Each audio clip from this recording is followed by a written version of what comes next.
الحمدللہ رب العالمین والصلاة والسلام علی حبیبہ محمد وآلہ وصحبہ اجمعین۔ اعوذ باللہ من الشیطان الرجیم، بسم اللہ الرحمن الرحیم۔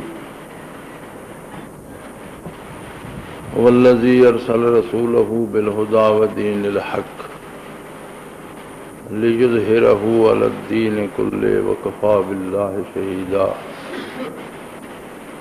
اللهم سبحانك لا علم لنا إلا ما علمتنا إنك أنت العليم الحكيم۔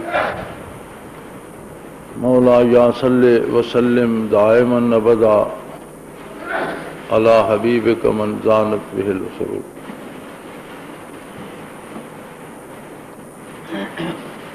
اللہ کی زمین پر اللہ کے بندوں کے درمیان جب بھی فساد برپا ہوا، عقیدے کا فساد، کردار کا فساد، ایک دوسرے کے حقوق پر ڈاکے پڑنے لگے اور برائی کو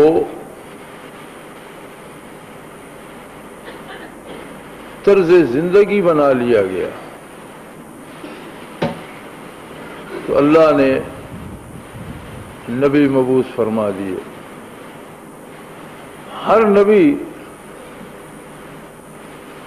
اسی غرض کے لیے دنیا پہ تشریف لایا کہ جن کی طرف مبعوث ہوا ہے ان کے عقائد درست ہوں اور ان کا کردار صحیح ہو جائے۔ اللہ کا حق ہے کہ اسے واحد مانا جائے، لا شریک مانا جائے، اس کے حق میں خیانت نہ ہو۔ اللہ کا حق ہے بندے پر کہ اس کی عبادت کی جائے، اس کی عبادت کرے، بندوں کے جو حقوق بندوں پر ہیں ان کا احترام کرے۔ گاہے انبیاء کو ہی حکومت دی گئی، گاہے حکمرانوں کو انبیاء کے مطیع کر دیا گیا۔ مقصد اقتدار و سلطنت نہیں تھا، مقصد اللہ کے اور بندوں کے حقوق کا تحفظ تھا۔ پھر بعض اوقات ایسا بھی ہوا کہ کسی نبی کی 10 بندوں نے مانی، کسی کی 5 نے، کسی کی 1 نے بھی نہیں مانی اور ظلماً شہید کر دیے گئے۔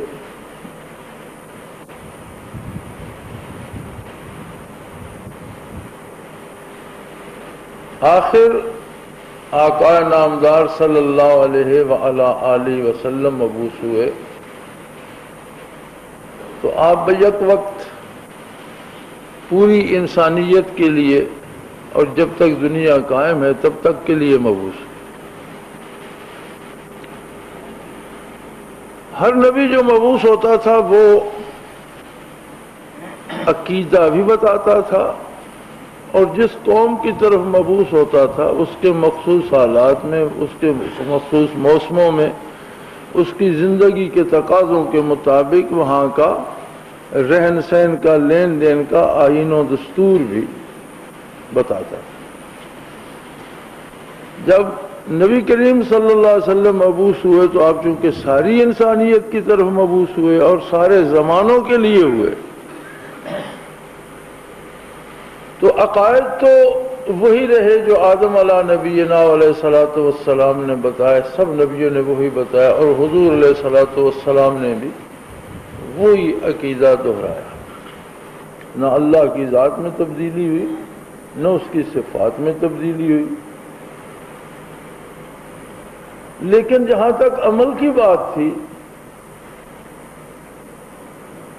تو مختلف شرائع میں، مختلف شریعتوں میں تبدیلیاں ہوتی رہیں حالات کے مطابق، کیونکہ احکام میں وقت کے تقاضوں کے مطابق تبدیلی ہو سکتی ہے، اور وہ حکم چونکہ اللہ کا تھا وہ قادر ہے، ایک وقت کے لیے ایک حکم تھا، دوسرے کے لیے اس نے دوسرا مناسب سمجھا وہ عطا فرما دیا۔ لیکن نبی علیہ الصلوۃ والسلام کی بعثت پر کیونکہ بعد میں کوئی نبی نہیں آنا تھا نیا، تو اللہ نے ایسا جامع ضابطۂ حیات عطا فرمایا جو قیامت تک کے لیے انسانوں کی رہنمائی کا کام کر سکے۔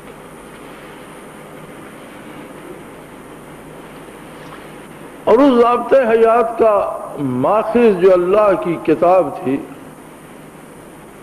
اس کی حفاظت بھی اس ذات باری تعالی نے اپنے ذمے لے لی۔ انا نحن نزلنا الذکر وانا لہ لحافظون، کہ ہم نے یہ کتاب بطور نصیحت نازل فرمائی ہے اور اس کی حفاظت بھی ہم ہی کریں گے۔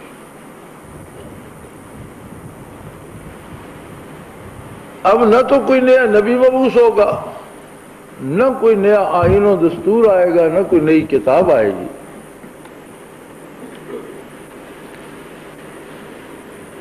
اگر نبی مبعوث نہیں ہوگا تو نبی علیہ الصلوۃ والسلام کے پیروکاروں کے ذمے آ گئی یہ ذمہ داری کہ وہ دنیا پر اس ضابطۂ حیات کو لاگو کریں، اور یہی کام صحابہ کرام نے کیا رضوان اللہ علیہم اجمعین، کیونکہ نبی علیہ الصلوۃ والسلام کی دنیاوی حیات مبارکہ میں جزیرہ نما عرب پر اسلامی ریاست قائم ہو چکی تھی، اور اس کے باہر جو پیغام حضور علیہ الصلوۃ والسلام نے حکمرانوں کو بھیجے، یا تجارتی قافلوں کے ذریعے یا آنے والوں جانے والوں کے ذریعے خبر پہنچی، لیکن 23 سالہ عہد خلافت میں روئے زمین کا کوئی جھونپڑا اور کوئی محل ایسا نہ تھا جہاں اللہ کا پیغام پہنچ نہ گیا۔ بہت بڑی بڑی ظالم اور جابر سلطنتیں سرنگوں کر کے مسلمانوں نے اتنی بڑی ریاست بنائی جو انسانی تاریخ میں اپنی نظیر نہیں رکھتی۔ پوری انسانی تاریخ میں اتنی بڑی ریاست کہیں نظر نہیں آتی۔ اسپانیہ سے لے کر چائنا تک اور سائبیریا سے لے کر افریقہ تک ایک ریاست تھی، اور اس ریاست کا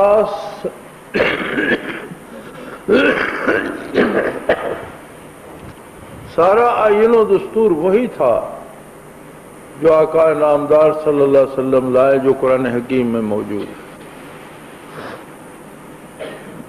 آج ہم اس زمانے سے 1400 سال دور بیٹھے،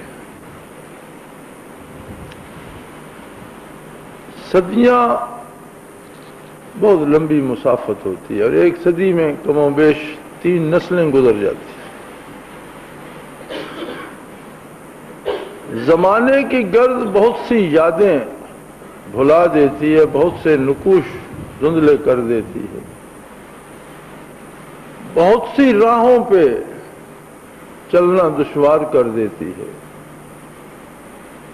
انسان کا مزاج ایسا ہے کہ یہ موسمی تھپیڑوں کے ساتھ سمجھوتے کرنے کا عادی ہو جاتا ہے، اور جس طرح کے موسم ہو اس طرح کا ڈھلتا چلا جاتا ہے۔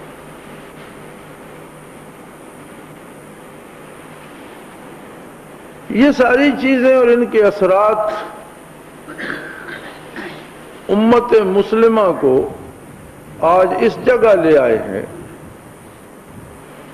کہ پڑھنے کے لیے قرآن حکیم ہے، ماننے کے لیے کوئی دوسرا نظام ہے۔ باقاعدگی سے اٹھ کر تلاوت کریں گے، حفظ کریں گے، یاد کریں گے۔ کوئی بیمار ہے اس کے لیے پڑھنے کو کہیں گے، کوئی فوت ہو جائے اس کے لیے پڑھ پڑھ کر بخشیں گے۔ پڑھنے کے لیے یہی کتاب ہے، لیکن ماننے کے لیے، عمل کرنے کے لیے، لین دین کے لیے، حقوق و فرائض کے لیے کچھ اور طریقہ حیات ہے۔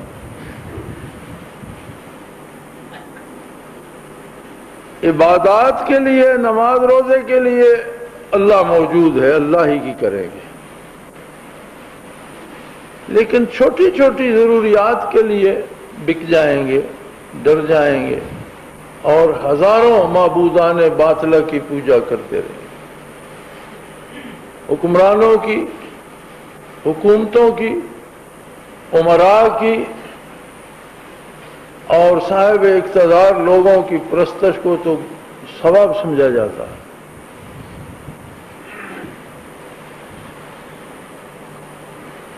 قرآن حکیم کا بنیادی مقصد ہی یہ ہے کہ ہر فرد کا حق کیا بنتا ہے وہ متعین ہو جائے،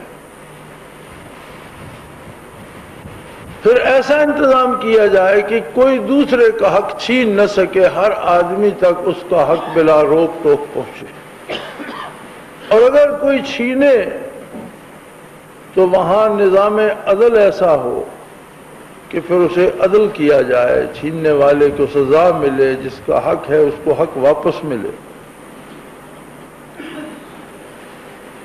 اب اگر یہ ساری چیزیں ہم قرآن حکیم سے ہٹ کر بناتے ہیں، الگ ہو کر بناتے ہیں،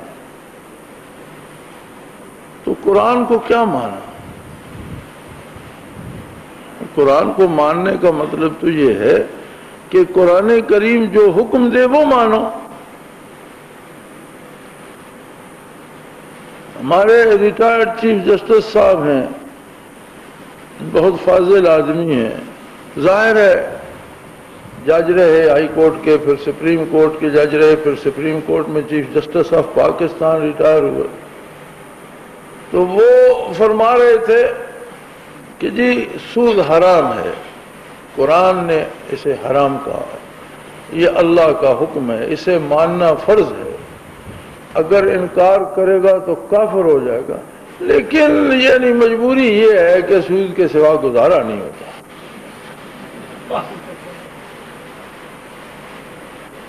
یہ وہ عالم ہے ہمارا، یہ حال ہے ہماری قوم کا کہ انتہائی پڑھے لکھے لوگ، انتہائی فاضل لوگ، انتہائی اہم لوگ،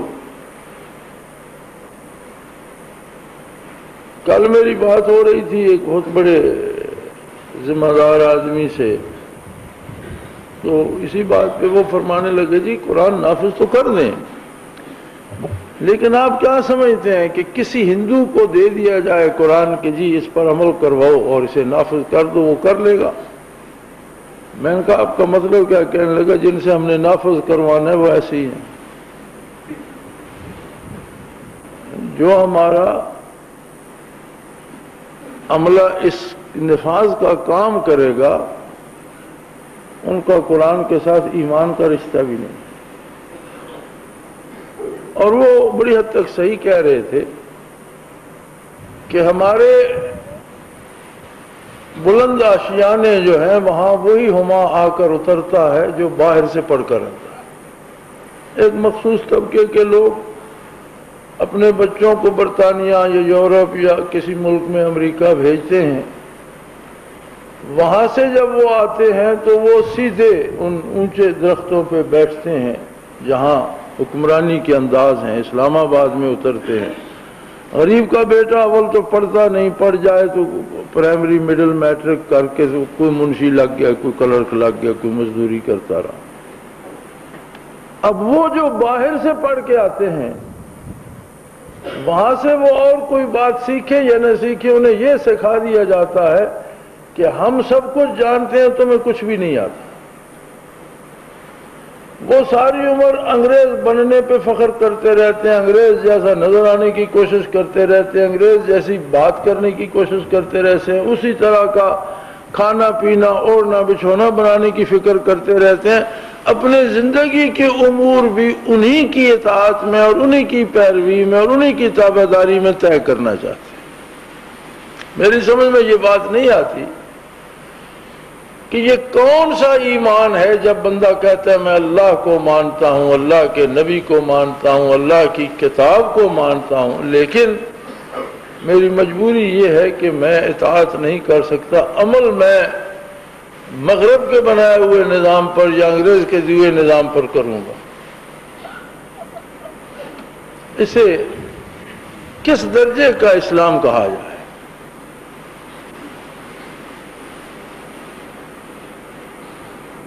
بنی اسرائیل کے بارے قرآن نے فرمایا ان کے طرز عمل کے بارے وقالوا سمعنا وعصینا، آپ کی بات صحیح ہے، ہم نے سن لی سمجھ لی، لیکن ہم نہیں مان سکتے، ہماری اپنی مجبوریاں ہیں، چلنا ہمیں کسی دوسری روش پر ہی ہوگا، آپ کی بات کی اطاعت نہیں کر سکتے۔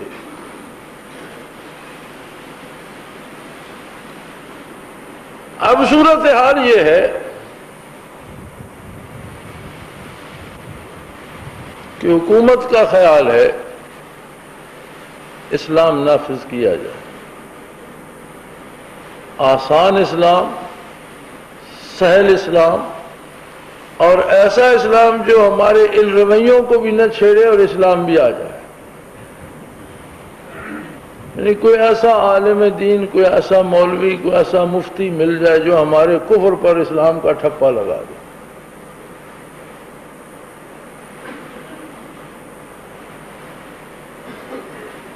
بات یہ ہے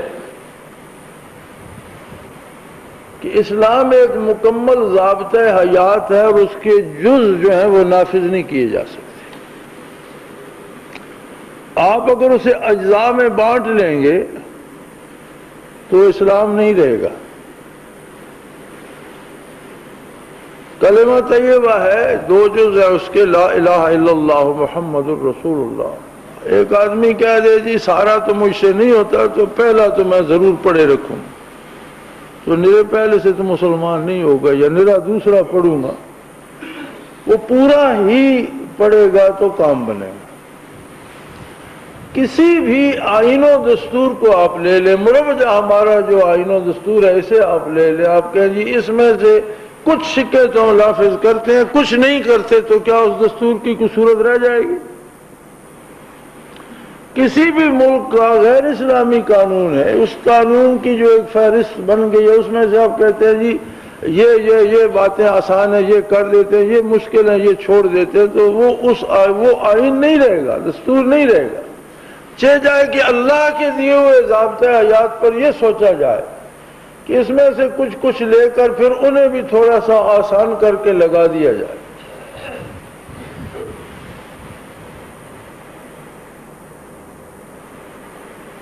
میں ممبر پہ بیٹھا ہوں مسجد میں، اب میری مجبوری ہے، مجھے سچ ہی کہنا چاہیے۔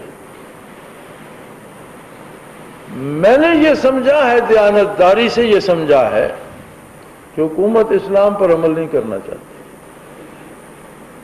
حکومت لوگوں کی آنکھوں میں نمک ڈالنا چاہتی ہے کہ ہم نے اسلام نافذ کر دیا۔ جو میں سمجھا ہوں وہ یہ ہے کہ حکومت کا خیال ہے کہ کچھ ایسے 2-4 طریقے، جس طرح جنرل ضیاء الحق نے کہا تھا جی صلاۃ کمیٹیاں بنا دو، نماز پڑھا کرو، زکوٰۃ کا بنا دو جی زکوٰۃ جمع کرو، وہ عشر زکوٰۃ کا بن گیا، وہ اب تک لوگ عیش کر رہے ہیں، بھانڈ اور کنجر کھا رہے ہیں، اور صلاۃ کمیٹیاں پتہ نہیں کہاں چلی گئیں، باقی معاملات اصل جو تھے وہ وہیں کے وہیں رہے، بلکہ جو زکوٰۃ کچھ غرباء کو مل جاتی تھی وہ بھی اس سے محروم ہو گئے، اب امراء اور حکومت کے افسر کھا جاتے ہیں، یا ان کے منظور نظر لوگ کھا جاتے ہیں۔ تو میں نے تو مشورہ یہ دیا کل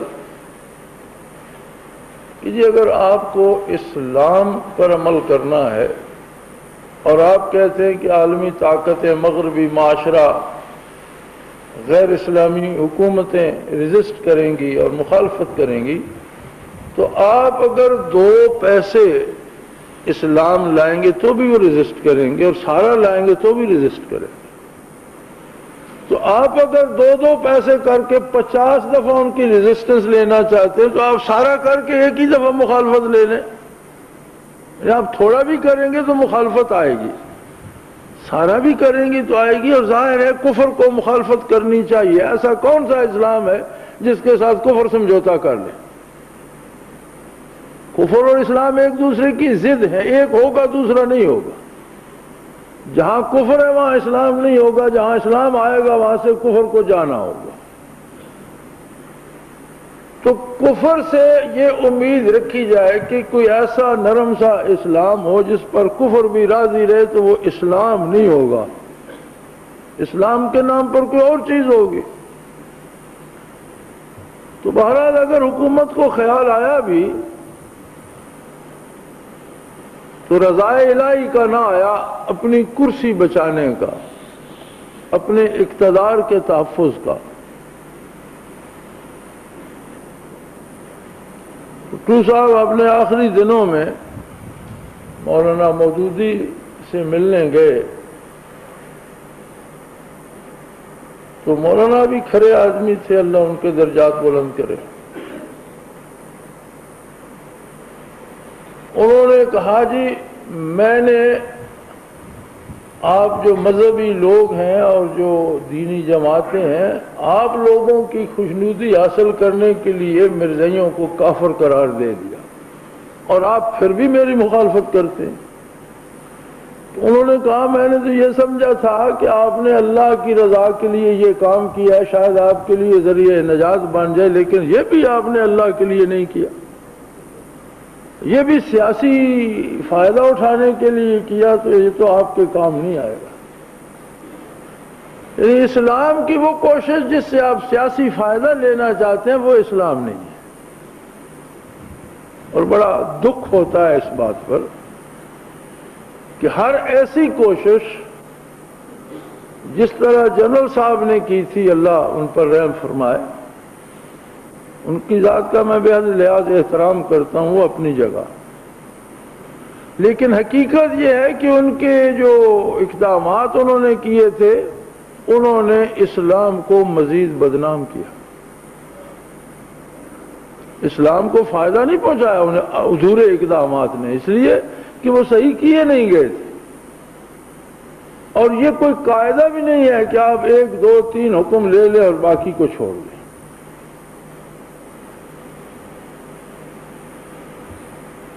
تو کیا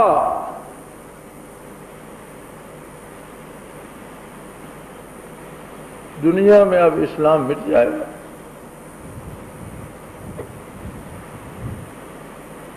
صرف ایک ملک نہیں، جتنے ممالک ہیں مسلمانوں کے پاس، جن کی تعداد 55-56 کے قریب بتائی جاتی ہے،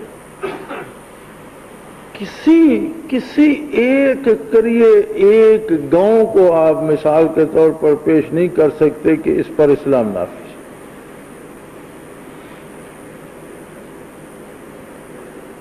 عیسائیوں کو آپ دیکھ لیں، انہوں نے اپنے چرچ کی الگ ریاست بنا دی ہے، وہ جتنے بدکار بھی ہیں جیسے بھی ہیں، لیکن ویٹیکن سٹی انہوں نے ایک بنا دیا ہے جہاں حکومت چرچ کی ہے۔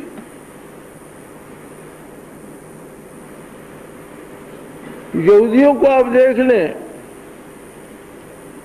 وہ اپنی مذہبی ریاست بنانے پہ انہیں بہت اصرار ہے۔ ہندوؤں کو دیکھ لیں، انہوں نے اردو زبان کو چھوڑ کر اپنی اس میں ہندی داخل کر دی، اس کی سمجھ ہی نہیں آتی، کسی کے پلے ہی نہیں پڑتی۔ اور اب ہندوستان ٹی وی کا ایک چینل مخصوص کر دیا گیا، رشی چینل، اس پہ ان کے جو رشی ہوتے ہیں وہ اپنے اس مذہبی جو ان کا ہوتا ہے پریچر، اسے رشی کہتے ہیں، تو وہ 24 گھنٹے اس پہ واز کرتے رہتے ہیں، بندروں کی پوجا کا، پتھروں کی پوجا کا، جانوروں کی پوجا کا درس دیتے رہتے ہیں۔ کیسی عجیب بات ہے کہ اس زمانے میں بھی بت پرستی کا درس دیا جا رہا ہے، سائنس کے اس دور میں، اس پہ مغرب کو بھی اعتراض نہیں، اور انہوں نے پورا ایک چینل مختص کر دیا، اس کا نام ہی انہوں نے رشی چینل رکھ دیا ہے، وہ سارے اس پہ ڈش پہ جاتا ہے، دنیا کے 64-65 ممالک میں جاتا ہے۔ یہاں صبح بسم اللہ سے شروع کر کے جو کنجر نچانا شروع کریں گے تو سوتے وقت الحمدللہ پڑھ کے سو جائیں گے، رات 12 بجے کے قریب ایک آیت پڑھ کر مولانا اس کی 3-4 سطروں میں تشریح کر دیں گے اور بات ختم ہو جائے گی۔ مسلمان حکومتوں کا رویہ یہ ہے کہ کسی بھی اسلامی ملک میں تبلیغ کا کوئی چینل نہیں ہے، کسی اسلامی ملک کا نظام معیشت سود سے بری نہیں ہے، کسی اسلامی ملک میں اسلامی عدل نہیں ہے۔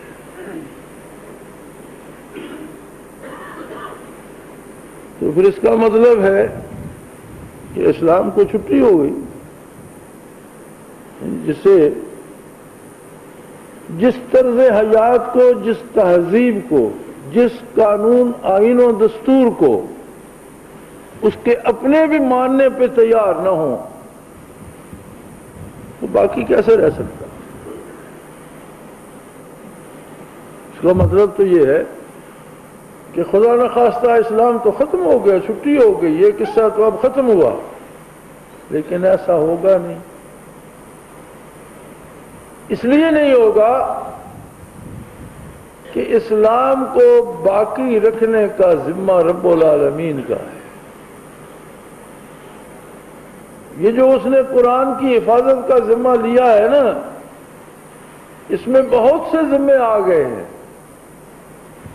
قرآن کی حفاظت جب ہی ہوگی جب زمین پر موجود ہو، ورنہ علم الہی میں تو ازل سے تھا، اور عرش عظیم پر تو جب سے نازل ہوا ہے۔ اگر بیت العزہ میں ہے تو جب سے اللہ نے نازل کیا ہے، لوح محفوظ میں ہے سو ہے، وہاں تو اسے خطرہ بھی کوئی نہیں تھا۔ حفاظت کی ضرورت تو اسی زمین پر تھی، اور حفاظت کی صورت یہی ہوگی کہ اس کو ماننے والے، اس کو پڑھنے والے اور اس پر عمل کرنے والے موجود رہیں گے۔ کوئی ماننے والا نہ رہے یا کوئی تلاوت کرنے والا نہ رہے یا اس پر عمل کرنے والا کوئی نہ رہے تو پھر حفاظت کس بات کی ہوئی؟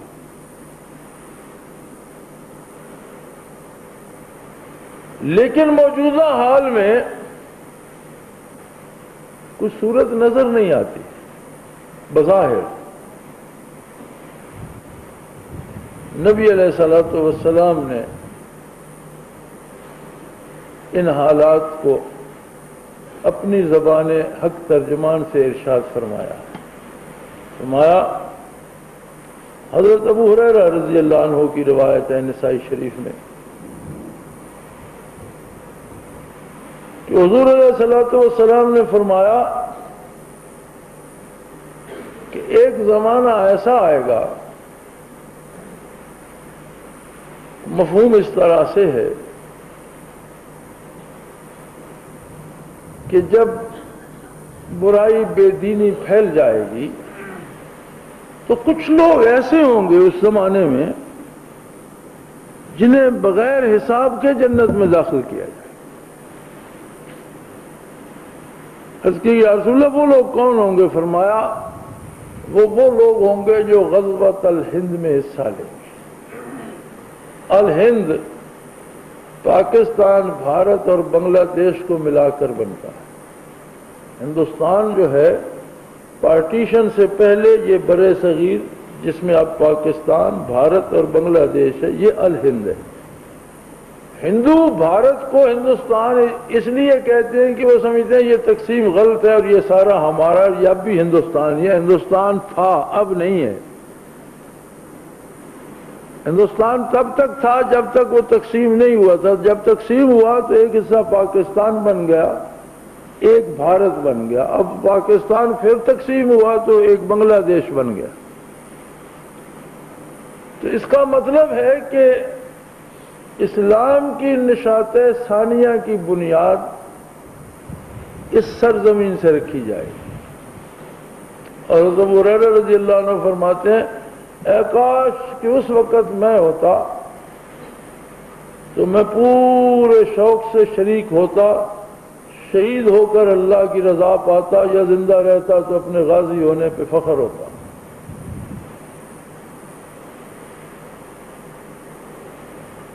اور پھر ایک اور حدیث میں نبی علیہ الصلوۃ والسلام نے عالمی غلبے کی بات ارشاد فرمائی، اور اس کی بنیاد بھی حضور نے، اس کی بنیاد کا اشارہ بھی اسی زمین کی طرف فرمایا ہے کہ یہاں سے اٹھے گا اور پھر روئے زمین پر اسلام بحیثیت قانون کے، بحیثیت آئین و دستور کے روح زمین پر پھر غالب ہو۔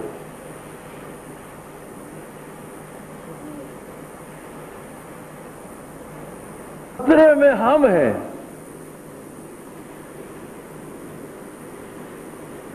اس لیے کہ وہ تو قادر ہے، عسیٰ ان یأتی اللہ بقوم یحبہم ویحبونہ، تو قادر ہے کوئی ایسے لوگ پیدا کر دے گا جو اس کی محبت میں دیوانے ہوں گے۔ اذلۃ علی المؤمنین وعزۃ علی الکافرین، مومنوں کے لیے بڑے نرم ہوں گے اور کفار کے لیے بڑے سخت مزاج ہوں گے۔ یقاتلون فی سبیل اللہ، اللہ کی راہ میں بنو کے شمشیر لڑیں گے۔ یہاں یجاہدون نہیں فرمایا کہ جہاد تو تبلیغ بھی جہاد میں ہے، نصیحت کرنا بھی جہاد میں ہے، لیکن یہاں یقاتلون فرمایا، جو جہاد تلوار سے ہوتا ہے، یقاتلون فی سبیل اللہ کی راہ میں قتال کریں گے، لا یخافون لومۃ لائم، کسی پراپاگنڈا کرنے والے کا پراپاگنڈا ان کا کچھ نہیں بگاڑ سکتا۔ اور جس زمانے میں یہ آیات کریمہ نازل ہوئی، اس زمانے کا ہتھیار پراپاگنڈا نہیں تھا، آج کا ہتھیار ہے پراپاگنڈا۔ لیکن قرآن نے آج کے حالات کا جواب بھی ارشاد فرمایا۔ تو اسلام خطرے میں نہیں ہے، خطرے میں ہم لوگ ہیں جو عمریں گزارے جا رہے ہیں اور ایک دن روزانہ کم ہو جاتا ہے، اور ہم اس امید پہ بیٹھے ہیں کہ کوئی کر دے گا۔ کیسی عجیب بات ہے، اپنے نانے جوی کے لیے ہم کسی پر اعتبار نہیں کرتے کہ آج یہ ہم کام نہیں کرتے، کوئی کر دے گا۔ کوئی کیوں کر دے گا؟ ہم خود کرتے ہیں۔ بچے پالنے کے لیے ہم انتظار نہیں کرتے کہ کوئی کر دے گا۔ گھر بنانے کے لیے ہم یہ نہیں کہتے کوئی بنا دے گا۔ اپنی دال روٹی کے لیے ہم یہ نہیں کہتے کوئی کر، دین کی بات آتی ہے تو کوئی کر دے گا۔ کوئی کر دے گا تو اس کا ہمیں کیا حاصل ہوگا؟ ہمارے لیے کوئی کیوں کرے گا؟ ہم کیوں نہ کریں گے؟ جب تک ہم یہ کہتے رہیں گے کوئی کر دے گا، ہم اسلام کی لذت سے محروم رہیں گے۔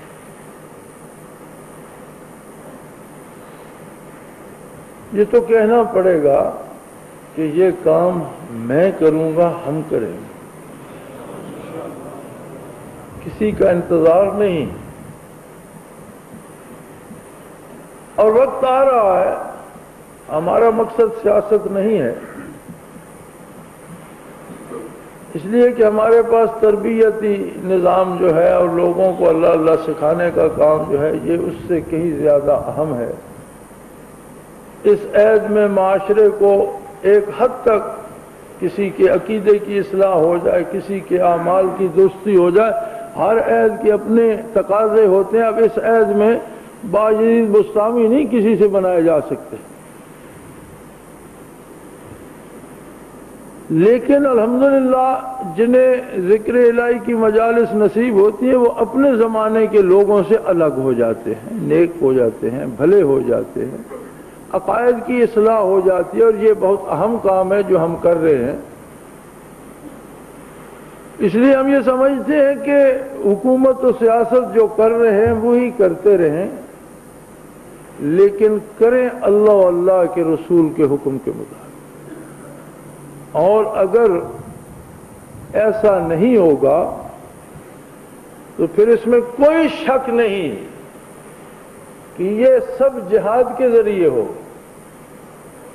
اس میں کوئی شبے والی بات نہیں۔ یہ درخواستوں سے نہیں ہوگا، عرض کرنے سے نہیں ہوگا، اس لیے کہ اسلام کسی بنی ہوئی دیوار میں چنا نہیں جا سکتا، کسی رنگ میں ملایا نہیں جا سکتا۔ ایک ڈھیر ہے اس پر ہرا رنگ پھیر دیں اسلام ہو جائے گا، ایسا نہیں ہو سکتا۔ اسلام سارے کفر کو مٹا کر اس کی جگہ اپنے قدم جماتا ہے۔ اب یہ کہا جائے کہ جو موجودہ نظام ہے اس میں پیوند کاری کی جائے اور ٹانکے لگائے جائے اسلام ہو جائے گا، تو یہ اسلام کے ساتھ مذاق ہے۔ یہ جو کچھ ہے یہ باطل ہے۔ اس سارے کو ختم کر کے اس کی جگہ ایک ایک جز جو احکام کی ہے وہ شریعت پیغمبر صلی اللہ علیہ وسلم سے آئے گی، تب اسلام ہوگا۔ اور اتنا حوصلہ حکمرانوں میں نہیں ہے۔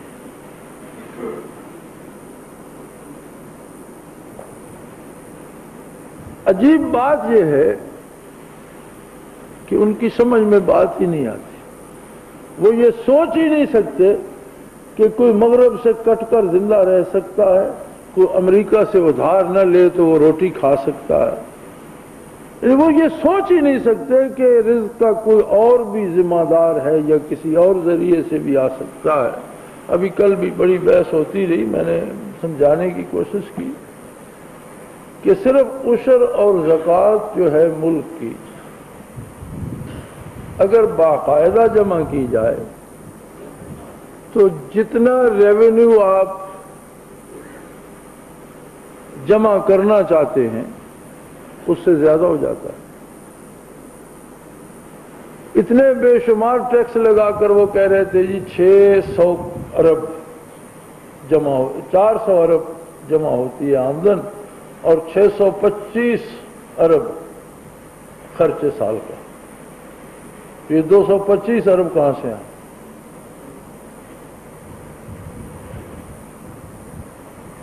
لیکن اگر زکوٰۃ اور عشر اور صدقات کو ہی شمار کیا جائے تو مجھے اگلے دن 2-4 مہینے پہلے کی بات ہے، عمران خان بتا رہے تھے کہ میرے ہسپتال کا ماہانہ خرچ جو ہے یہ 2 کروڑ روپے ہے۔ اس کی تعمیر پہ جو اربوں لگ گئے وہ الگ، جو مشینیں خریدی گئیں وہ الگ، اب جو رننگ جو چل رہا ہے اس پہ 2 کروڑ ماہانہ خرچ ہو رہا ہے اور 2 کروڑ ماہانہ زکوٰۃ سے آ رہا ہے۔ اگر ایک انسٹیٹیوشن کو لوگ سال میں 24 کروڑ دے دیتے ہیں کہ یہ خرچ کر رہا ہے غریبوں کی بہتری پر،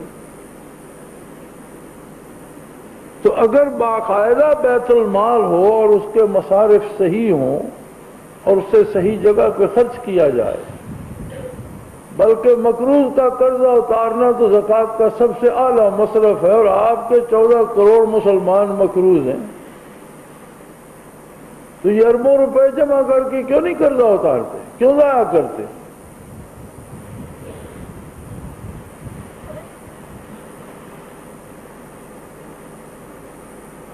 پھر اس کے ساتھ عدل ضروری ہے۔ کسی بھی نظام پر عمل کرانے کے لیے جب عدل میں کوتاہی آتی ہے تو اس پر عمل چھوٹ جاتا ہے۔ ایک معزز قبیلے کی ایک خاتون چوری میں پکڑی گئی اور اس پر چوری ثابت ہو گئی۔ اب قاضی نے حکم دے دیا کہ ہاتھ کاٹ دیا جائے، تو وہ اپیل لے کر بارگاہ نبوی میں حاضر ہوئے اور کچھ سفارش بھی کروائی کہ یا رسول اللہ اسے معاف کر دیا جائے، اس کی جگہ جرمانہ ہم دے دیتے ہیں، معزز گھرانے کی بچی ہے، غلطی ہو گئی، ساری عمر اس کا ہاتھ کٹا ہوا ہوگا تو ہر کوئی پوچھے گا، بدنامی ہوگی پورے قبیلے کی۔ آپ صلی اللہ علیہ وسلم نے فرمایا کہ پہلی امتیں اسی لیے تباہ ہوئیں کہ کوئی غریب سے قصور ہوتا تو اس پر حد جاری ہو جاتی اور امراء سے ہوتا تو انہیں معاف کر دیا جاتا۔ اور آپ نے فرمایا اگر فاطمہ محمد کی بیٹی صلی اللہ علیہ وسلم پر بھی جرم ثابت ہو جاتا تو میں ان کی سفارش بھی نہ کروں۔ یہ ہے ضرورت نظام عدل کی۔ اگر عدل نہیں ہوگا تو کوئی بھی نظام آپ نافذ کر دیں وہ اپنا کام نہیں کر سکے گا۔ چاہے جائے کہ آپ نفاذ میں ہی ہیلے بہانے سے کام لیتے رہیں۔ ہاں ایک بات ہے اور یہ بڑی خطرناک بات ہے، حکمران اہل وطن کو ایک بار پھر دھوکہ دینے کی کوشش کر رہے ہیں کہ جی ہم اسلام نافذ کر رہے ہیں۔ اور میرے خیال میں ہمیں اس دھوکے میں نہیں آنا چاہیے، کیونکہ اسلام ادھورا نہیں ہوتا۔ میں نے کل بھی حکمرانوں سے بھی یہی گزارش کی ہے کہ آپ کوئی بھی سسٹم ادھورا نہیں دے سکتے، سارے کا سارا مشکل ہے۔ میں نے کہا سارا مشکل ہے، سارے کو چھوڑ دیں۔ سارا اگر مشکل ہے تو جو ادھورا ہوگا وہ اسلام نہیں ہوگا۔ اس کے ساتھ حقوق و فرائض ہوں گے، اس کے ساتھ ایک نظام عدل ہوگا، جو ان پر عمل نہیں کرے گا اس کو اسلامی سزائیں ملیں گی، اس کا طریقہ تفتیش اسلامی ہوگا، اس کی عدالتیں اسلامی اور شرعی ہوں گی، فیصلہ دینے والے لوگ شریعت سے اور حالات سے واقف ہوں گے، اس طرح کے وہ ایسے بندے ہی نہیں ہیں ہمارے پاس۔ گے بندے 14 کروڑ ملک بھرا پڑا ہے، بندے کیوں نہیں ہیں؟ ہاں اگر آپ یہ انسسٹ کریں کہ آپ نے انہی موروں سے کام لینا تو پھر یہ آپ کی مرضی، ورنہ ملک میں تو ٹیلنٹ بڑا ہے، سب سے زیادہ ٹیلنٹ اس قوم میں، ایک سے ایک اعلیٰ دماغ اور ایک سے ایک شریف آدمی، ایک سے ایک نیک آدمی موجود ہے۔ تو بہرحال خدا کرے مجھے کو دھوکہ لگا ہو، لیکن جو میں نے سمجھا ہے وہ یہ ہے، مجھے بھی اسی لیے طلب کیا گیا تھا کہ آپ بھی تعاون کریں۔ میں نے کہا جی ہمارا تعاون شریعت کے ساتھ ہے، آپ کے ساتھ۔ آپ شریعت نافذ کریں، ہم آپ کے خادم ہیں، لیکن آپ شریعت کے نام پر لوگوں کی محض آنکھیں چبونا چاہیں تو اس میں ہم شامل نہیں، کیونکہ ہماری وفا جو ہے وہ اللہ اللہ کے رسول کے ساتھ ہے اور غیر مشروط ہے، اور کسی کو اس میں شبہ نہیں ہونا چاہیے۔ کسی حکمران کو، کسی سیاستدان کو، کسی کو یہ غلط فہمی نہ رہے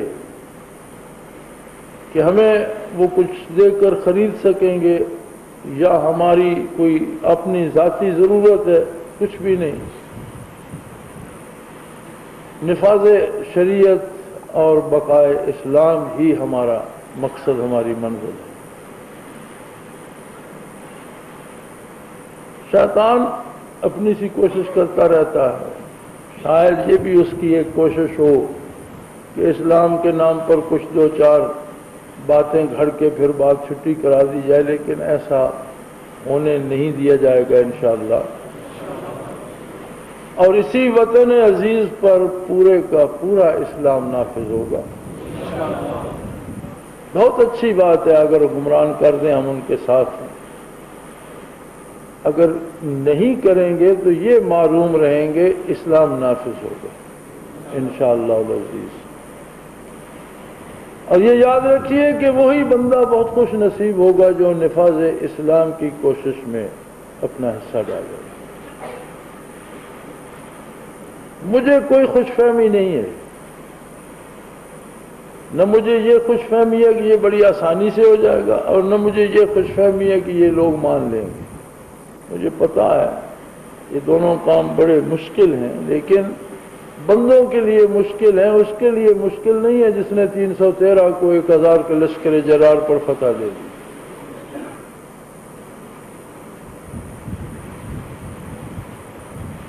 تو آج پھر وہی صورتحال بنتی جا رہی ہے،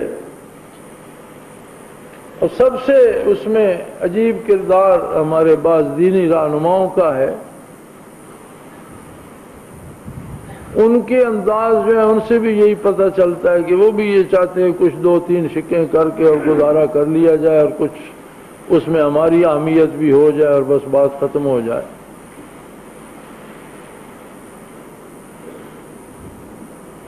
کچھ لوگوں کی مجبوریاں بھی ہیں۔ ہم نے الاخوان کی بنیاد رکھی نفاذ دین کے لیے، اللہ کرے اب دین نافذ ہو جائے تو اس کی ضرورت باقی نہیں رہتی، پھر لوگ اپنا کام کریں، پھر اس کی ضرورت باقی نہیں رہتی۔ یہ بات ہمارے مذہبی لیڈروں کو کھا جاتی ہے کہ اسلام نافذ ہو جائے اور ہماری جماعت کی ضرورت ہی باقی نہ رہے، نہ چندہ آئے، نہ دفتر کھلے، نہ گاڑیاں، نہ ٹی اے، نہ ڈی اے، نہ وہ وی آئی پی ٹریٹمنٹ، نہ کوئی عزت، نہ وزیر بلائے، نہ سفیر، کوئی کیا فائدہ؟ اس لیے وہ بھی کوئی ماٹھا سا اسلام چاہتے ہیں، ہوڑا سا، کہ جس پہ ان کی وہ جماعت بازی بھی چلتی رہے اور اسلام بھی چلتا رہے. اور یہ ہماری سب سے بڑی بدنصیبی ہے، یہ ہماری سب سے بڑی کمزوری یہ ہے. اگر اللہ کریم انہیں یہ جرأت رندانہ دے دے کہ ہمیں ان جماعتوں کی ضرورت نہیں ہے اور جماعت بازی کی ضرورت، اسلام نافذ ہو اور یہ سب کچھ ہم وائنڈ اپ کر، یہ تو اگر ہو گیا تو از خود ہو جائے گا. نہ کوئی زکوٰۃ دے گا، نہ قربانی کے چمڑے دے گا، نہ کوئی خیرات دے گا. کون دے گا پھر جماعتیں چلانے کے لیے؟ پیسے کہاں سے آئیں گے؟ تو یہ دینی جماعتوں کی بقا کی جنگ ہے کہ اسلام کا نام لینا چھوڑ دیں تو نہیں بچتی، اسلام نافذ ہو جائے تو نہیں بچتی. تو اسی صورتحال کو جاری رکھا جائے کہ یہ کرو کرو، ہم کو مار دیں گے، اڑا دیں گے، کرو کرو، تو ان کا صورتحال رہتی ہے. جبکہ ہمیں اس میں کوئی ڈر نہیں. ہم تو کہتے ہیں آج اسلام نافذ کر دو اور آج یا اخوان وغیرہ ختم کر کے ہم تو اللہ اللہ کریں گے، ہمارے پاس تو اس کی فرصت ہی نہیں. لیکن نظر یہ آتا ہے کہ بالآخر یہ بات بنو کے شمشیر منوائی جائے گی. کوئی غلط فہمی نہیں ہے مجھے، اور نہ میں یہ چاہتا ہوں کہ اگلوں کو غلط فہمی رہے. بے شک حکمرانوں کو بھی پتا ہو، حکومت کو بھی پتا ہو، حکومت کے کارندے بھی یہاں بھی موجود ہوں گے، وہ بھی لفظ لفظ لکھتے ہیں، انہوں نے بھی بچے پالنے ہیں، غریب لوگ ہیں، ملازمتیں ہیں. ٹھیک ہے، جو سنتے ہو لکھو بھائی اور ضرور بتاؤ. اس لیے کہ ایسا ہونے والا ہے انشاءاللہ، اور بڑے خوش نصیب لوگ ہوں گے وہ جنہیں اللہ یہ توفیق دے گا کہ وہ وطن عزیز پر اسلام نافذ کریں اور پھر وہ پھیلتا جائے روئے زمین پر اور ہر قدم پر ان کے درجات بلند ہوتے چلے جائیں.